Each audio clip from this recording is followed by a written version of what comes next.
Eh sabi ko siguro para sa inyo to, kaya hindi namin mabuksan-buksan. Huwag kayo na umiyak. Alam niyo bang yung vlog namin is puro nakakatawa lang? Walang umiiyak. Sige, diba? Pero okay siya nung mga ano. Opo, kaya lang may pinag-snap siya ng 2 years old pa. Tapos ganito na siya.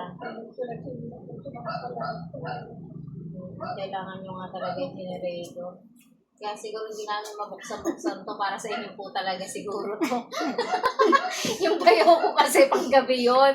Pag nagpa-brownout, wala siyang ano. Eh, ang nangyayari kahit brownout, hindi naman nila pinapakailaman. Sabi ko siguro nga para sa inyo tong generator na to. Tapos yung mga content ko, puro bigas. Siyempre, dinala na rin kita ng bigas. Matagal nyo na yan. Nakikinig niya, nakakaintindi ka. Nakakaintindi siya. Hindi lang makapagsalita. Maraming salamat po sa inyo. Naintindihan niya na naririnig. Naintindi nga siya. Ang pangalan niya, Yasi. Yasi. Hindi lang makapagsalita, makalata. Buti nga, hindi na ngayon nanginginig na din. Hindi siya umiiyak. Bago may bagyo pa Pag man, nag-brown out, mamaya. agad yung siyang inaalis dito. Ang nakasundaw ng pagkalo. Matik yun. Mahira na sir. Pag na walang ilaw. Pag-score niya. Problema niya kasi. Lewat yan. Sinusumpong. Julie, puntahan mo naman ito, sabi ko. Sigway tanong kahapon. Kung pang manawagan sa mga followers ko, baka may gusto pang tumulong sa'yo. Lapit ka lang. Nakakaya naman. Huwag ka nang umayak, eh. Tingnan mo ako pag ganyan, umiiyak yan, napapayak din ako. Salamat po kay Ma'am Julie. Asawa niyo po Oo, siya. asawa ko siya. Saka sa asawa niya po na nag-donate po sa amin ng generator para sa anak ko at saka bigas po na binigay niya. Malaking tulong po ito. Sana po marami po din kayo matulungan na kagaya ko na nangangailangan. Salamat po ng marami sa Panginoon at hindi po ang pinapabayaan. Maraming pong salamat sa inyo at God bless. Dahil dapat masaya ka, ayoko na malungkot sa vlog ko. Gusto mo masaya dapat. Napapayak ko si talaga. Nakapagsan sa buhay niya. Nakakayak talaga. Siya lang ho ang ganyan nangyari. Kasi marami naiiyak akong din ako anak. pag Marami akong anak. Siya lang magkakaroon. hindi mo maanong sa sobrang saya mo. Siya lang.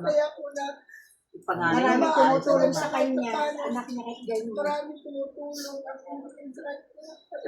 Pero sinisisi ko. Hindi ka na nag-asawang pangalawan. Kaya nga nag-PF ko sa pagkakalin ko. Hayaan nyo na kasi sa tapos nung ano, ay taga-kambayalang pala kala. Oo, kasi may mga mga tinatag nila. Tinatag nila. Maraming salamat. Nagkasal po kayo. Sa kamaya po. Hindi po. Kamag-anak sa tatay ko at nanay ko. Sige, sa mga gusto pang tumulong kay nanay, kasi deserve na deserve talaga nilang tulungan sila. No, ang hirap, sa totoo lang, mahirap din may baby, mahirap lalo kung may nararamdaman yung mga anak natin. Kaya talagang nararamdaman ko din yung nararamdaman niya pag tungkol sa bata. Kasi pag may anak ka, ramdam mo yun eh, no? Talaga po. Pero pag wala kang anak, hindi mo yun mararamdaman, no? Doon nakatingin sa inyo. Yan, siya kahapon ganyan din sa mga lalaki. Kinakausap niya. Gano'n sagot niya. Pagaling ka, baby, ha? Pagaling ka, ha? Anong oras natutulog yan?